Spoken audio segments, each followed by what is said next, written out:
அந்த வால்மனைக்கு இருவர் போவோம். அவர் வந்ததை உண்டானால் சாமி நம்ம எப்படி இருக்கணும்? எப்படி வீட்டுல போய் எப்படிதான்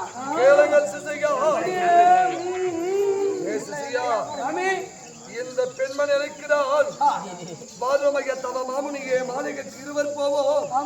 நீ வந்தது போதும் சாமி.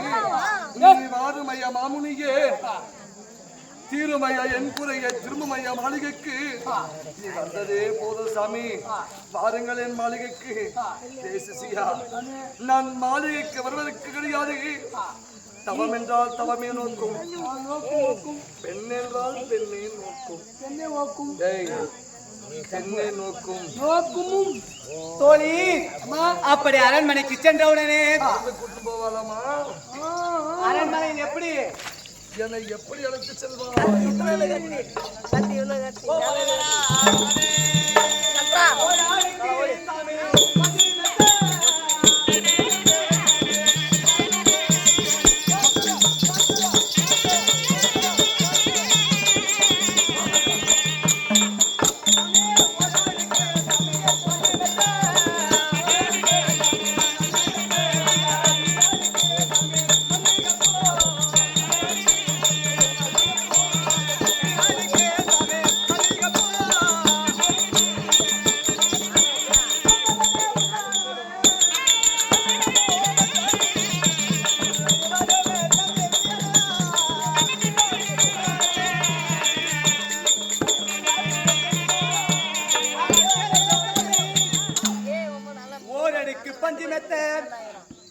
ஓரடுக்கு பஞ்சு மெத்த மேல் ஈரடுக்கு கட்டினில் மல்லிகை பூசாமி.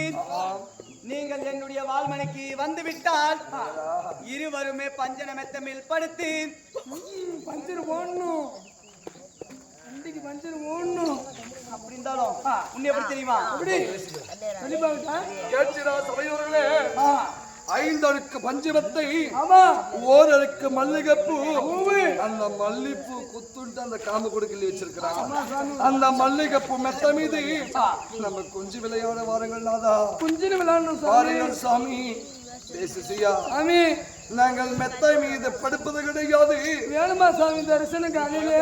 நாங்கள் படுப்பது வட்டபாறை, வாய்க்காலோ பஞ்சு மெத்தை, வரப்பே தலகாணி. நாங்க வாழ்வது இப்படி.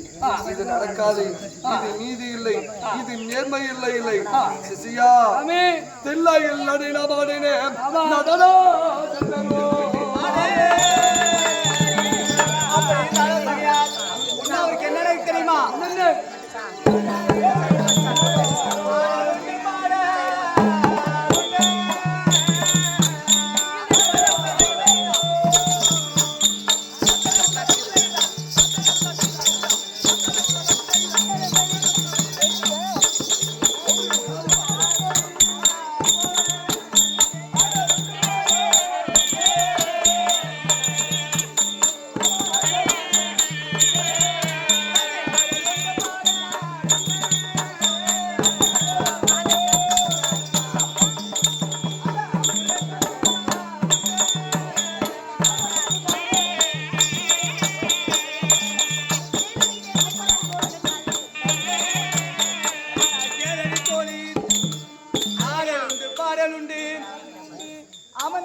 கேட்கிறா சபையோர்களே? அவரு கூட சொல்லுடா. ஆடல் உண்டு பாடல் உண்டா? புத்தி கேட்டு சாமி. அமைந்திருக்க கூடம் உண்டா? அம்மா, நாங்கள் கூடாரத்தில் வாழ்ந்தது கிடையாது. எங்களுக்கு காடே கதி. காடுதான் வீடு, வீடுதான் காடு. காட்டுலதான் சாமி வேலை ஜாஸ்தியா. நாங்க அப்படிதான் வாழ்ந்து வருகிறோம். வேண்டாம் தாயை விட்டு. அப்படி இருந்தாலும் தோழி, என்னிடம் பேசுவதற்கு அச்சமாக இருந்தால் என்னுடைய அரண்மனையில் என்ன இருக்கு தெரியுமா? என்ன இருக்குது?